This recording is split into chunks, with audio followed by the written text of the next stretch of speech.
Shalom Bapak Ibu Saudara sekalian, apa kabar? Saya percaya kita semua diberkati Tuhan pada saat hari ini. Puji Tuhan, sebelum kita menyaksikan ibadah online pada pagi hari ini, jangan lupa mendukung YouTube channel GDI Kemuliaan Alfa Omega dengan cara mensubscribe YouTube channel ini. Ya, selamat menyaksikan, Tuhan Yesus memberkati.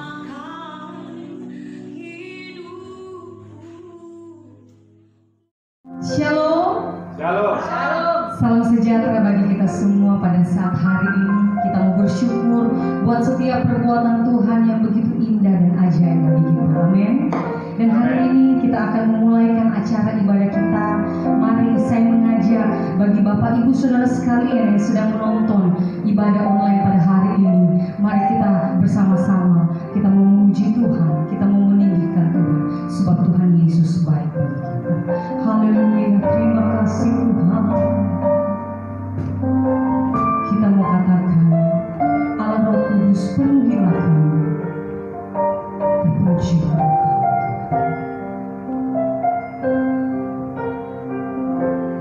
Allah Roh Kudus penuhi kami.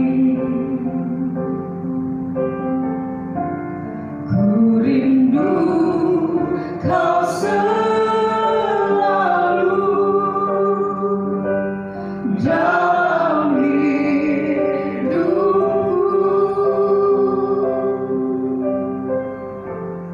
Allah Roh Kudus, ubah hatiku. Celihanku,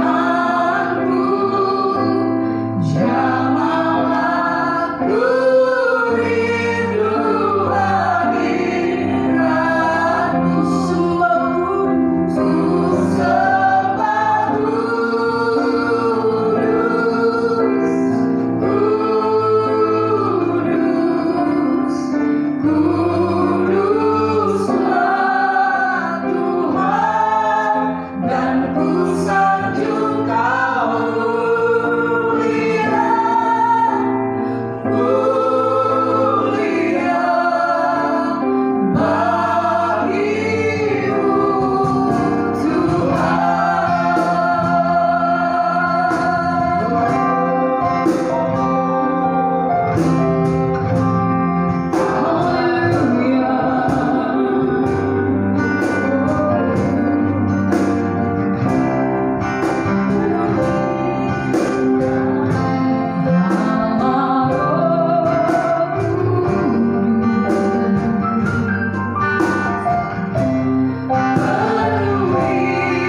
kita mempersiapkan kehidupan kita, saudara. Kita mau mendengar kebenaran yang baik. Puji Tuhan, kita angkat satu pujian. Bahwa roh-Mu yang hidup Tuhan memenuhi setiap kami di tempat ini. Haleluya.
Roh Kudus,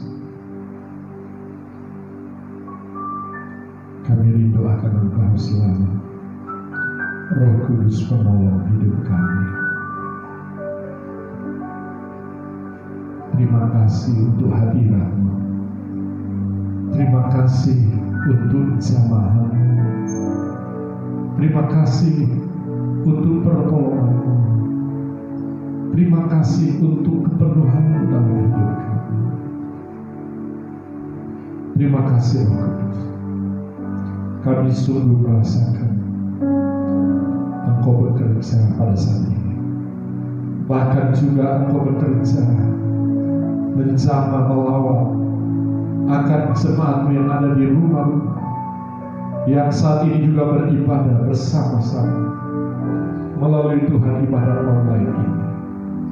Engkau Allah Roh Kudus yang tidak pernah dibatasi oleh apapun juga. Nah, pada saat ini Tuhan, kami akan mendengarkan firman-Mu. Mari Engkau berbicara kepada setiap kami. Sampaikanlah isi hati-Mu melalui firman Tuhan, biar kami menjadi kuat di dalam Tuhan. Melalui firman Tuhan akan kami selalu Tuhan diingatkan, disadarkan akan hidup ini, bahwa hidup kami hanyalah sementara. Oleh sebab itu kami rindu akan firman. urapi kami semua, urapi hamba-Mu dengan kuasa Roh Kudus-Mu. Singkapkanlah ya Roh Kudus isi hati Bapa, karena hanya Engkau yang dapat menyingkapkan hal yang rahasia.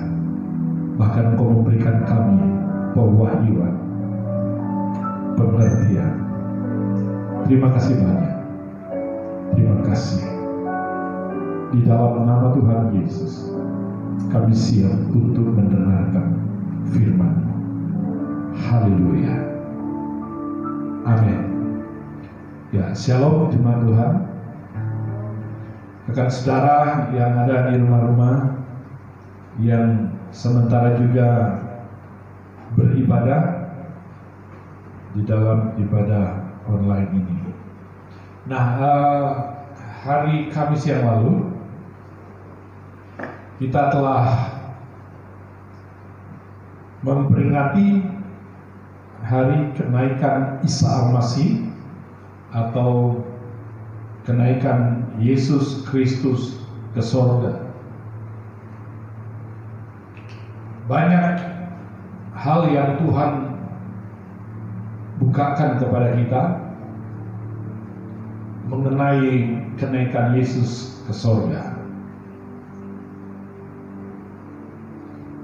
Pada waktu itu saya menyampaikan 4 hal hubungan kenaikan Yesus naik ke sorga adalah pengangkatan gereja.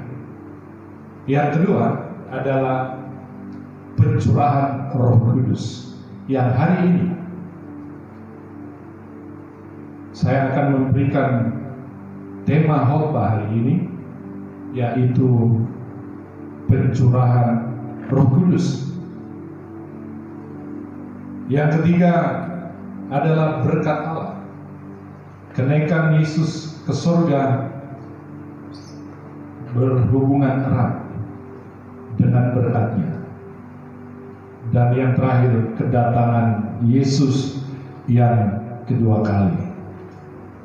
Nah, hari-hari ini setelah Yesus naik ke surga, setelah kita peringati, ada 10 hari ke depan di mana Yesus memberitahu kepada murid-muridnya pada waktu itu, sebelum dia naik ke surga, maka Yesus Kristus memberitahu kepada murid-muridnya supaya mereka tinggal di Yerusalem untuk menantikan janji Bapa.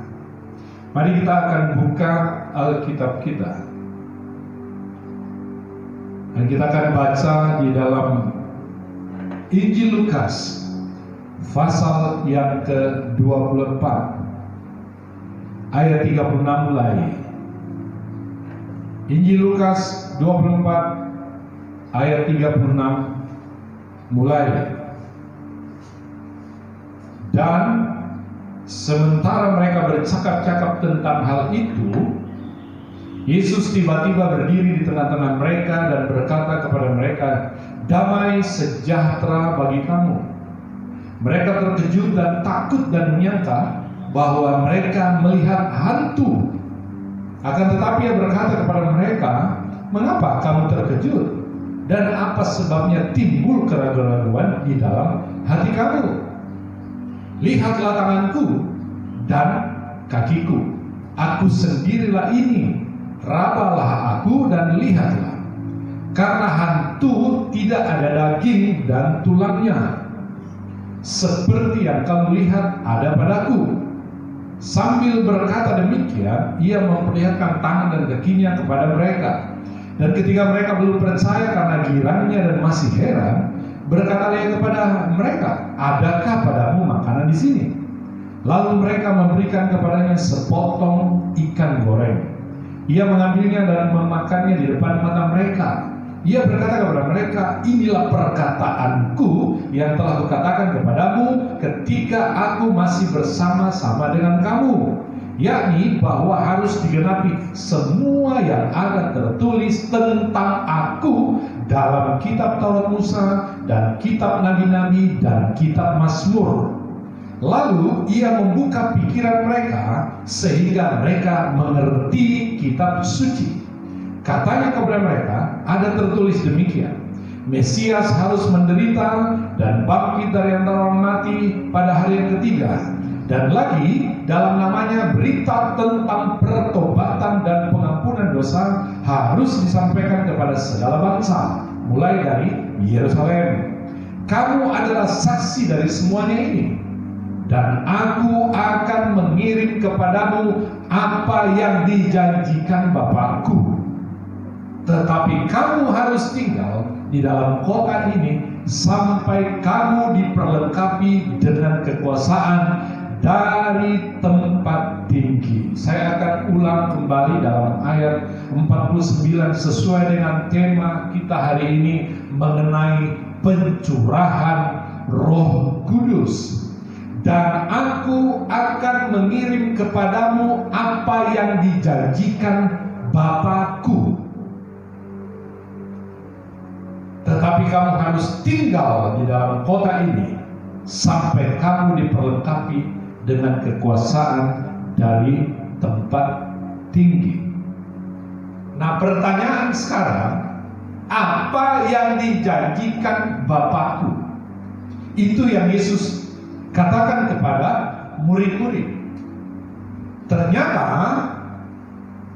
ayat selanjutnya berkata, engkau harus tinggal di dalam kota ini sampai kamu diperlengkapi dengan kekuasaan dari tempat tinggi.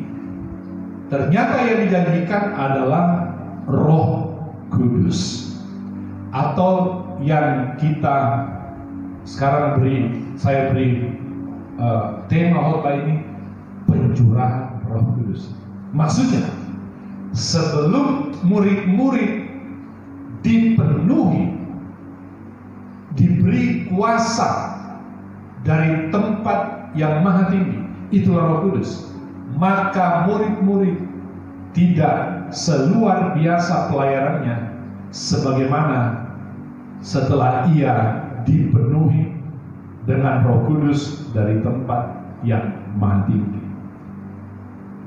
Yesus berkata, ketika aku naik ke surga, maka engkau tidak akan menjadi yatim piatu, tetapi aku akan mengirim seorang penolong yang lain bagimu.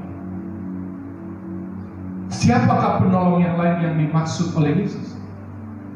Untuk menggantikan peran Yesus, untuk menemani murid-murid, untuk menguatkan murid-murid, untuk memakai murid-muridnya, untuk menjadi saksi. Yaitulah ketika mereka dipenuhi dengan Roh Kudus. Apa yang dijanjikan Bapakku agar mendatangkan kekuasaan dari tempat tinggi, itu sekali lagi menunjuk kepada pencurahan Roh Kudus yang dimulai pada hari Pentakosta. 40 hari setelah Yesus bangkit, seperti saya sudah jelaskan, ia beredar-edar mengunjungi murid-murid, ya, dia hadir di tempat-tempat di Emmaus dan lain sebagainya 40 hari. Tetapi Yesus berkata, pada hari 10 hari kemudian, pada hari Pentakosta, disitulah dimulai kuasa Tuhan, kuasa Roh Kudus dicurahkan. Ada yang berkata, para teolog ada yang berkata bahwa gereja dimulai pada waktu pencurahan Roh Kudus yang pertama kali, yang terjadi di hari ke-50 hari Pentakosta.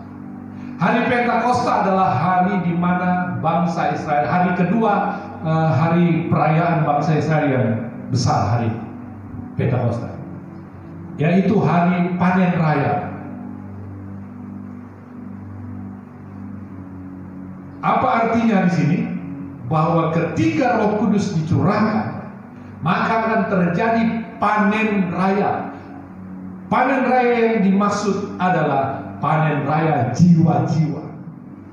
Kita akan lihat beberapa hal mengenai hal ini.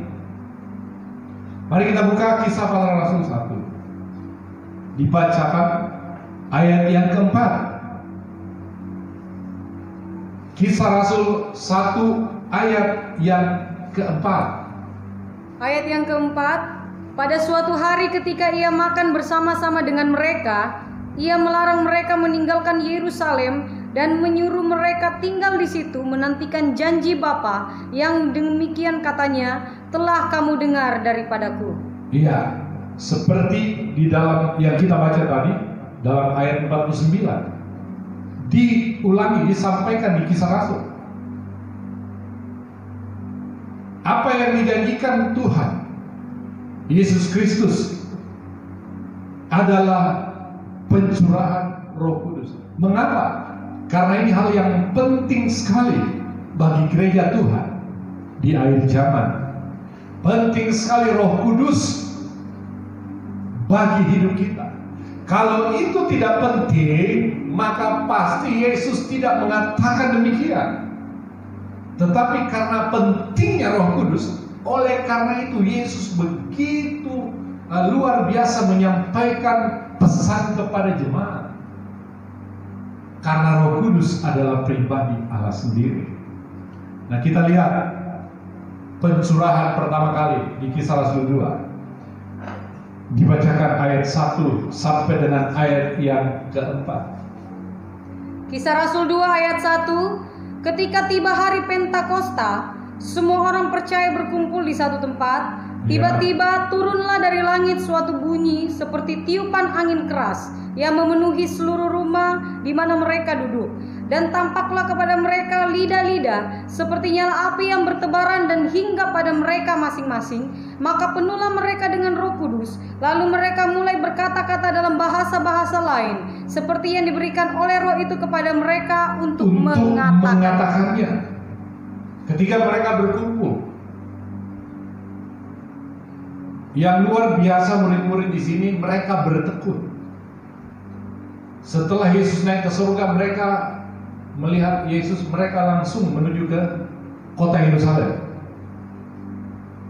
Di kota Yerusalem ada sebuah rumah di atas loteng. Oleh anugerah Tuhan, saya juga pernah ada di situ, mengunjungi tempat itu. Saya tahu kondisi di situ. Mereka duduk menantikan janji Bapa. Mereka bertekun dengan sehati, mereka berkumpul. Ada Maria, ada murid-murid, 12 murid. Bahkan lebih dari itu, ada 120 orang berkumpul di situ. Mereka begitu bertekun menanti-nantikan janji Bapa. Karena hal ini penting, oleh karena itu mereka begitu antusias apa yang Tuhan akan kerjakan setelah Yesus naik ke surga. Maka Roh Kudus dicurahkan. Mereka dibaptis oleh Roh Kudus. Mereka dipenuhi oleh Roh Kudus. Sehingga dikatakan mereka menerima kuasa. Untuk apa sebenarnya Yesus memberikan itu?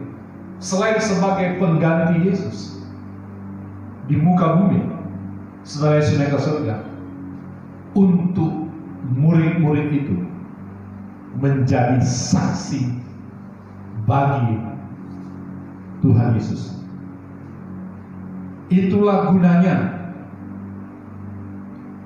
Yesus mencurahkan rohnya kepada murid-murid. Namun sebelum janji pencurahan Roh Kudus ini terjadi di hari Pentakosta, di hari yang ke-50 yang kita sudah baca tadi, 800 tahun sebelum peristiwa penting bagi gereja mula-mula, bagi gereja Tuhan, supaya mereka menerima kuasa dari tempat yang maha tinggi, Yesaya sudah bernubuat. Di perjanjian lama 800 tahun yang lalu.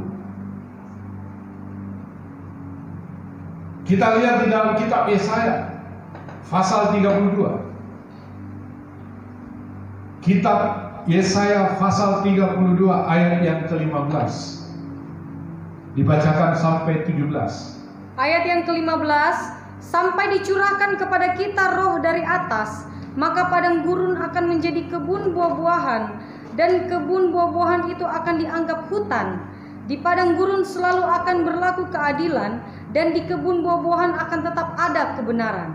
Di mana ada kebenaran, di situ akan tumbuh damai sejahtera, dan akibat kebenaran ialah ketenangan dan ketentraman untuk selama-lamanya. Sampai dicurahkan Roh Kudus. Nabi Yesaya telah bernubuat tentang hal ini, mengenai pencurahan Roh Kudus. Kalau Roh Kudus itu juga dikatakan disebut adalah roh kebenaran, roh yang suci. Dia adalah pribadi Allah sendiri yang dicurahkan kepada murid-murid, bahkan kepada kita hari ini. Coba kita lihat satu ayat lagi di dalam Yesaya 44 ayat 3. Yesaya 44 ayat yang ketiga. Ayat yang ketiga, sebab aku akan mencurahkan air ke atas tanah yang haus, dan hujan lebat ke atas tempat yang kering. Aku akan mencurahkan rohku ke atas keturunanmu, dan berkatku ke atas anak cucumu. Aku akan mencurahkan rohku ke atas keturunanmu. Keturunan 800 tahun kemudian, artinya sampai kepada murid-murid. Dan dikatakan selain dia mencurahkan rohnya, dia juga mencurahkan berkatnya. Betapa luar biasanya pekerjaan Roh Kudus. Saudara yang telah dipenuhi Roh Kudus, saudara yang telah dibaptiskan Roh Kudus, saudara adalah orang yang luar biasa. Saudara adalah orang yang dipakai Tuhan. Saudara adalah orang yang menerima kuasa dari tempat yang tinggi.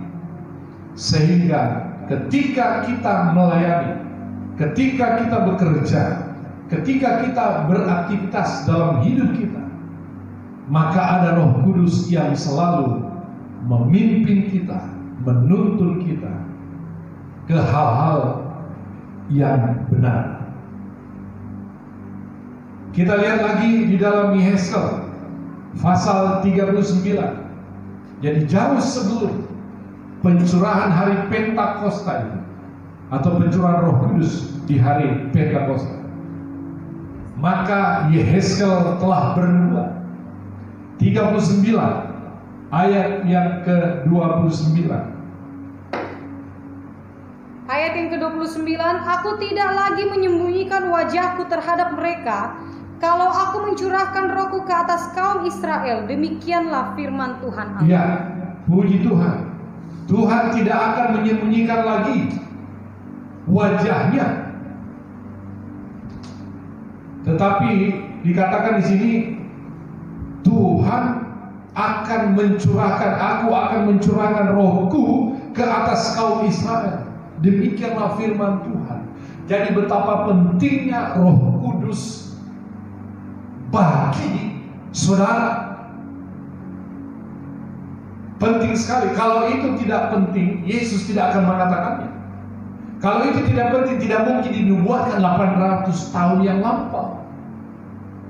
Sebelum Yesus datang, Tuhan sudah berbicara berulang-ulang. Itu artinya Roh Kudus begitu penting, karena dia adalah Allah sendiri. Roh Kudus itu adalah Allah sendiri. Dialah Tuhan. Jadi coba saudara renungkan, membayangkan ketika Roh Kudus dicurahkan ke atas kamu dan dia masuk dalam hidupmu, dia tinggal di hatimu, itu berarti Tuhan ada di dalammu. Tuhan besertamu, sehingga apa yang engkau perbuat, apa yang kita perbuat, maka Tuhan akan buat selalu berhasil kalau kita bersama selalu dengan Roh Kudus. Kita baca lagi Yoel pasal 2. Ini nubuatan-nubuatan tentang Roh Kudus, mengenai Roh Kudus sebelum Yesus mengatakan. Yoel 2 ayat 28. Ayat yang ke-28, kemudian daripada itu akan terjadi, maaf saya ulangi, kemudian daripada itu akan terjadi bahwa aku akan mencurahkan rohku ke atas semua manusia, maka anak-anakmu laki-laki dan perempuan akan bernubuat, orang-orangmu yang tua akan mendapat mimpi, teruna-terunamu akan mendapat penglihatan-penglihatan. Juga ke atas hamba-hambamu laki-laki dan perempuan akan kucurahkan rohku pada hari-hari itu. Digenapi di hari Pentakosta. Akan terjadi, aku akan mencurahkan. Hari-hari ini mungkin banyak gereja Tuhan yang mempersiapkan khusus untuk menantikan janji Bapa setelah kenaikan Yesus Kristus diperingati 2 hari yang lalu, atau tepatnya hari Kamis yang lalu, sampai 10 hari ke depan. Saya yakin percaya ada gereja Tuhan di akhir zaman ini yang juga menantikan pencurahan. Bagi jemaat Tuhan, bagi saudara yang belum menerima pencurahan Roh Kudus, maka hari ini saya mau katakan kepada saudara, bukalah hati, terbukalah untuk itu, karena ini hal yang penting. Saking pentingnya maka diulang-ulang terus menerus. Bahkan Yesus sendiri memberikan jaminan, garansi, setelah aku naik, aku akan memberikan Roh Kudus ke atas kamu, seperti apa yang dijanjikan Bapa. Di dalam perjanjian baru mengenai Roh Kudus, kita buka di dalam Yohanes pasal 14 ayat ke-16 dan 17. Sekarang kita lihat perjanjian baru mengenai Roh Kudus.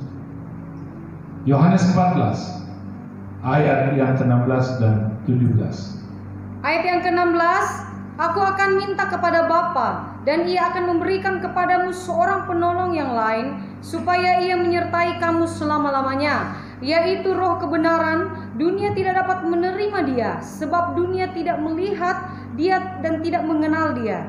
Tetapi kamu mengenal Dia, sebab Ia menyertai kamu dan akan diam di dalam kamu. Ya, puji Tuhan. Aku akan minta kepada Bapa, dan Ia akan memberikan kepadamu seorang penolong yang lain. Maksud Yesus, selama Yesus ada di dunia, Dialah yang menolong umat Tuhan. Menolong dalam arti kata, Dia menyembuhkan, Dia menyelamatkan, Dia memulihkan, Dia membangkitkan orang mati.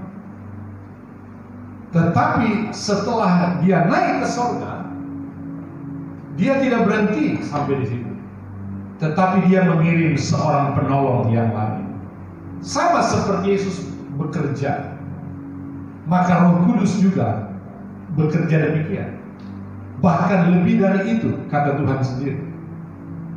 Dan dikatakan supaya Ia menyertai kamu selama-lamanya. Roh Kudus akan menyertai saudara selama-lamanya. Lalu dikatakan selanjutnya, yaitu Roh kebenaran. Roh Kudus itu adalah Roh kebenaran, Roh yang suci. Dunia tidak dapat menerima Dia. Mengapa? Karena dunia tidak mengenal Roh Kudus.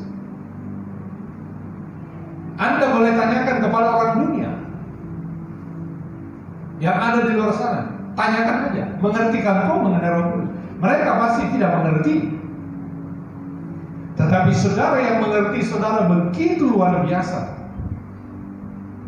karena Tuhan yang memberikan pengertian itu kepada kita. Tetapi dikatakan di sini sebab dunia tidak mengenal Dia, tetapi kamu mengenal Dia. Haleluya. Kenal Roh Kudus. Muliakanlah Roh Kudus. Saya mau kembali di dalam kata-kata saya selalu, bergaullah dengan Roh Kudus.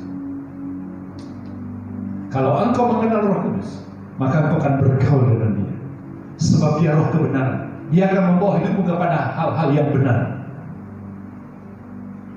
Seseorang yang dipenuhi Roh Kudus dan benar-benar Roh Kudus berkuasa atasnya, maka orang itu akan selalu berbuahkan kebenaran. Tidak ada kepalsuan di dalam diri orang yang dipenuhi Roh Kudus, kecuali dia tidak mentaati, maka banyak kepalsuan di dalam dirinya.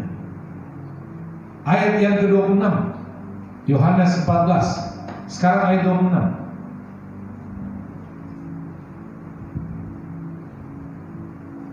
Ayat yang ke-26, tetapi penghibur yaitu Roh Kudus yang akan diutus oleh Bapa dalam namaku, Dialah yang akan mengajarkan segala sesuatu kepadamu dan akan mengingatkan kamu akan semua yang telah kukatakan kepadamu. Ia mengajarkan segala sesuatu. Artinya Roh Kudus yang mengajar, menyingkapkan kebenaran firman Tuhan. Dan dia juga di sini dikatakan mengingatkan kamu akan semua yang telah kukatakan kepadamu. Ketika seseorang dipenuhi Roh Kudus, hidupnya berubah. Kita banyak membaca di Alkitab, Gideon, setelah dia dipenuhi Roh Kudus, hidupnya berubah. Daniel, setelah dia dipenuhi Roh Kudus, hidupnya berubah. Kita lihat rasul-rasul, secara khusus Rasul Petrus, kapan dia berkhotbah dan 3.000 jiwa, 3.000 orang bertobat? Kapan? Ketika setelah dia menerima kuasa itu. Tetapi sebelum dia menerima kuasa itu, maka Petrus tidak maksimal. Sama seperti saudara saya. Ketika kita dipenuhi Roh Kudus, kita mengalami hadiratnya, kuasanya, maka kita menjadi maksimal di dalam hidup ini, dalam pelayanan, di dalam apa saja. Semua terjadi perubahan yang luar biasa. Ada banyak kesaksian-kesaksian orang-orang yang dipenuhi Roh Kudus, bagaimana pengalaman mereka, termasuk mungkin saudara yang ada di rumah. Setelah kau dipenuhi Roh Kudus, hidupmu berubah sama sekali. Dari yang tidak baik menjadi baik. Dari yang tidak mengerti firman Allah menjadi mengerti firman Allah. Kalau kita baca ini. Mari kita lihat lagi sekarang Yohanes 15 ayat 26. Ayat yang ke-26, jikalau penghibur yang akan kuutus dari Bapa datang, yaitu Roh kebenaran yang keluar dari Bapa, ia akan bersaksi tentang aku. Tetapi kamu juga harus bersaksi karena kamu dari semula bersama-sama dengan aku. Ya. Jikalau penghibur yang akan kuutus dari Bapa datang, yaitu Roh kebenaran yang keluar dari Bapa, berarti dia adalah Allah sendiri. Lalu dikatakan ia akan bersaksi tentang aku. Ia akan bersaksi tentang Yesus. Dan kamu juga harus bersaksi, karena kamu dari semula bersama-sama dengan aku, kata Yesus. Kita perlu bersaksi, memberi kesaksian kepada dunia. Apa yang kita perlu saksikan? Melalui Roh Kudus ini, kita harus saksikan bahwa Yesus adalah Tuhan dan Juru Selamat. Itu yang Yesus mau. Roh Kudus dicurahkan untuk kita, bagi kita, supaya kita bersaksi bahwa Yesus datang dari surga, lahir dari surga. Dia mati dan bangkit pada hari itu. dan dia naik ke surga. Itu yang perlu kita saksikan. Banyak kesaksian di sini. Kita lihat lagi kesaksian selanjutnya. Kita baca dulu Kisah Rasul Yohanes 16 ayat 7 sekarang. Yohanes 16 ayat 7. Ayat 7, namun benar yang kukatakan ini kepadamu adalah lebih berguna bagi kamu jika aku pergi. Iya. Sebab jikalau aku tidak pergi, penghibur itu tidak akan datang kepadamu.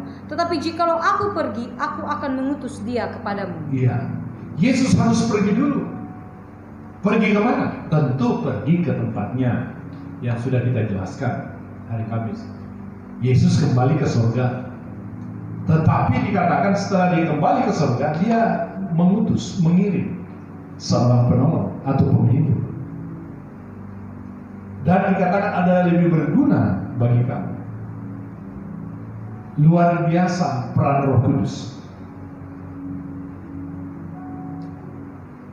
Sekarang kita lihat di dalam Kisah Rasul 2 ayat 33.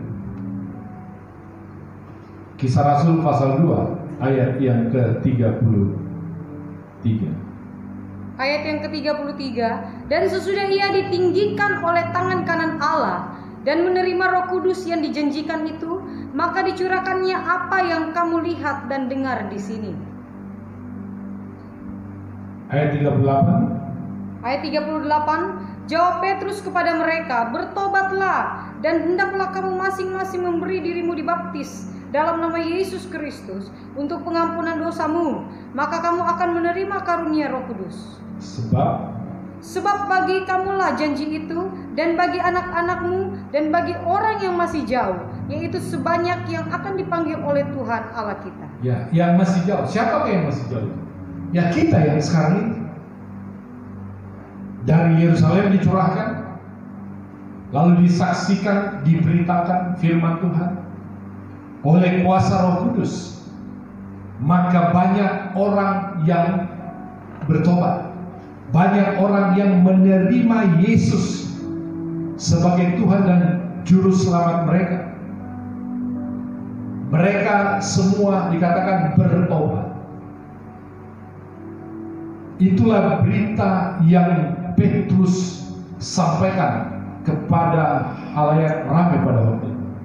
Yang dihadiri KKR, kebaktian kebenaran rohani dihadiri oleh ribuan orang. Dan sampai satu malam ada 3.000 orang bertobat, menerima Yesus yang tadinya mereka tidak percaya Yesus, dan sekarang mereka menerima Yesus. Itu adalah pekerjaan Roh Kudus. Petrus berkata itu adalah pekerjaan Roh Kudus, bukan pekerjaan kami. Saya tidak perpanjang di sini. Yes, Petrus pernah berkata, bertemu dengan orang buta, emas dan perak tidak ada padaku. Aku tidak punya harta untuk memberikan kepada engkau, si pengemis yang buta itu. Tapi dia berkata, aku punya Tuhan, aku punya Yesus. Di dalam nama Yesus, dengan kuasa Roh Kudus, Petrus berkata, di dalam nama Yesus, bangkitlah, berjalan dan melihatlah. Dengan apa Petrus lakukan itu? Dengan kuasa Roh Kudus. Berita tentang pertobatan, berita tentang pengampunan dosa harus disampaikan ke seluruh bumi. Saudara dan saya sebagai saksi Tuhan di akhir zaman ini, seperti apa yang terjadi sekarang, saya menyampaikan berita mengenai Roh Kudus, berita mengenai pertobatan, berita mengenai pengampunan dosa. Tanpa pertobatan, perhatikan baik, tidak akan mungkin ada pengampunan dosa. Kalau saudara melakukan kesalahan, saudara melakukan dosa, tapi engkau tidak bertobat, perhatikan baik, Roh Kudus tidak akan mengampuni engkau. Oleh karena itu dikatakan dengan pertobatan akan terjadi pengampunan dosa. Semua itu oleh kerja Roh Kudus. Kudus perlu dimuliakan selalu. Roh Kudus perlu diagungkan. Dia luar biasa. Yesus memberikan seorang penolong, pengganti dirinya. Hargai, hormati Roh Kudus. Bergaul dengan Roh Kudus. Menyembah Roh Kudus. Memuliakan Roh Kudus.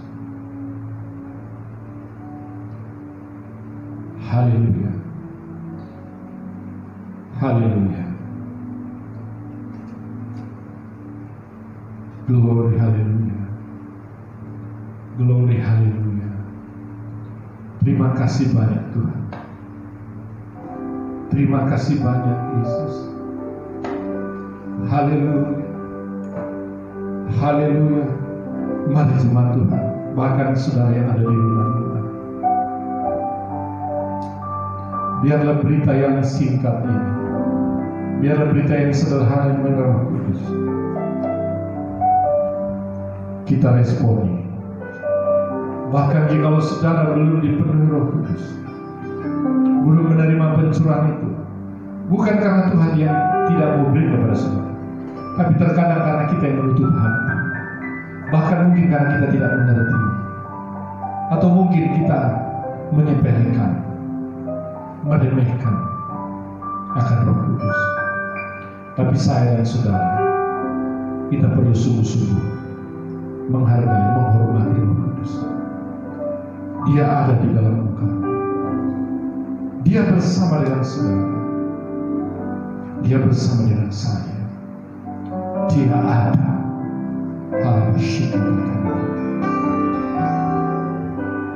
Allah Roh Kudus,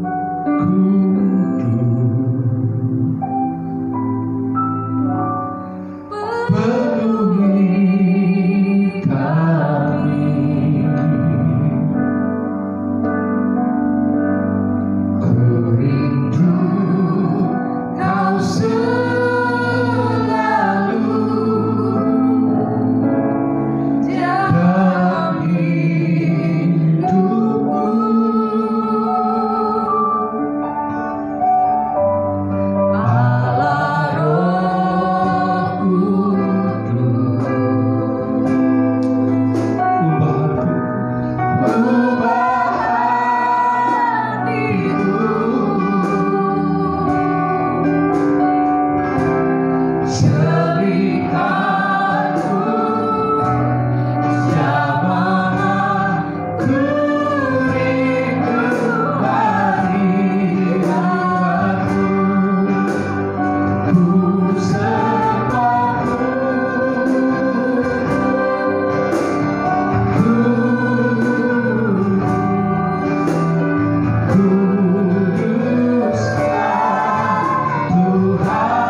bagimu Tuhan, bagimu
Roh Kudus, Roh Allah yang hidup, Roh Allah, Roh kebenaran, Roh yang suci, biarlah Kau penuhi kami, penuhi hati kami.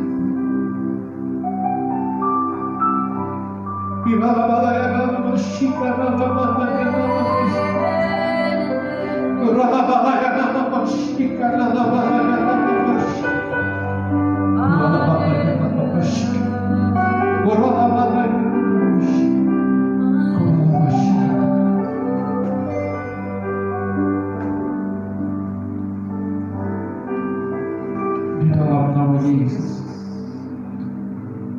Roh Kudus kepelawat jemaatmu di rumah-rumah.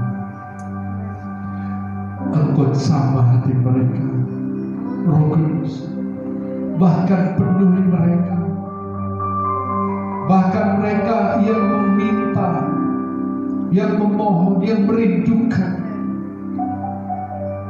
curahan Roh Kudus, baptisan Roh Kudus. Engkau sama Tuhan. Di dalam nama Yesus, sama Tuhan. Haleluya. Bahkan Engkau pulihkan semangat. Roh Kudus penolong, Roh Kudus penghibur. Terima kasih Engkau menyertai kami.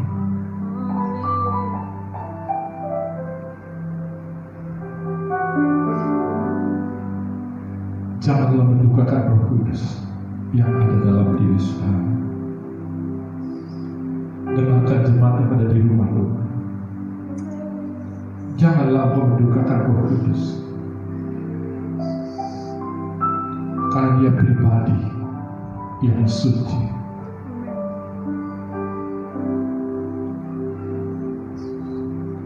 Dia pribadi yang kudus.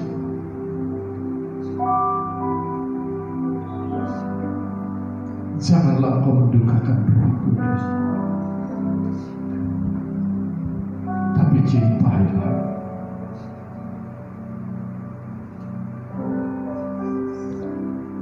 Inna masyikata, urala masyikata, kita masyikata, masyikata, masyikata, Holy Spirit, Roh Kudus Allah, Roh Kudus. Terima kasih. Bahkan Engkau juga melawat kami Tuhan. Biarlah hati kami penuh dengan Roh-Mu, sehingga ada damai, ada sukacita senantiasa, ada kekuatan yang baru. Terima kasih Tuhan. Terima kasih Tuhan. Tetap berdoa untuk Tuhan bangsa ini. Kiranya Roh-Mu dicurahkan untuk melawat bangsa ini. Kiranya Roh Kudus-Mu membukakan hati dan pikiran mereka untuk mereka percaya kepada Yesus Kristus Tuhan dan Juru Selamat. Roh Kudus, mari Engkau lawat bangsa ini. Engkau lawat kota kami di mana kami ada. Di dalam nama Tuhan Yesus Kristus. Terima kasih Tuhan. Kami bersyukur untuk hari ini. Kami berterima kasih atas kebenaran firman-Mu. Terpujilah Engkau.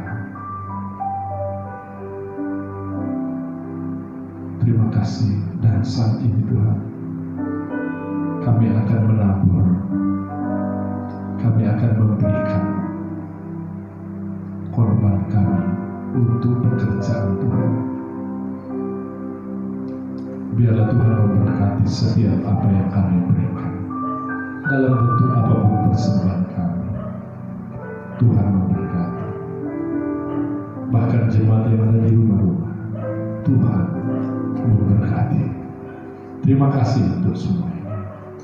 Dalam nama Tuhan Yesus, kami mengucap syukur dan berdoa. Haleluya. Amin. Silakan duduk. Kita akan memberi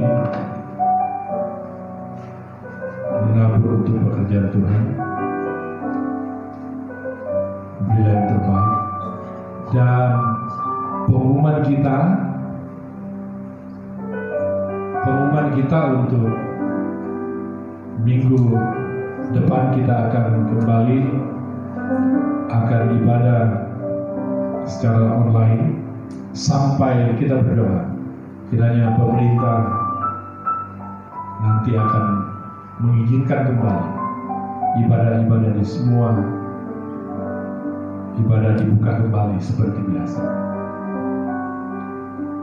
Kita sabar saja menantikan semuanya, karena tentu seorang kali lagi kita sudah rindu bertemu muka dengan muka. Ya, kita merindukan suasana ibadah yang luar biasa. Mari kita belajar untuk taat, ya, dengan tetap, walaupun PSBB sudah berakhir kemarin di Sulawesi Selatan, di Kota Makassar khusus, tetapi kita tetap menjaga jarak, masker, menjaga kebersihan, dan lain sebagainya yang berkenaan dengan kesehatan kita, ya, supaya kita terhindar dari segala macam virus sakit, virus-virus yang mewabah hari-hari ini. Puji Tuhan, Tuhan memberkati kita semua. Mari kita berdiri, kita akan akhiri ibadah kita. Kami memuji kebesaran-Mu. Haleluya. Kami memuji kebesaran-Mu.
yang telah memberkati akan ibadah ini.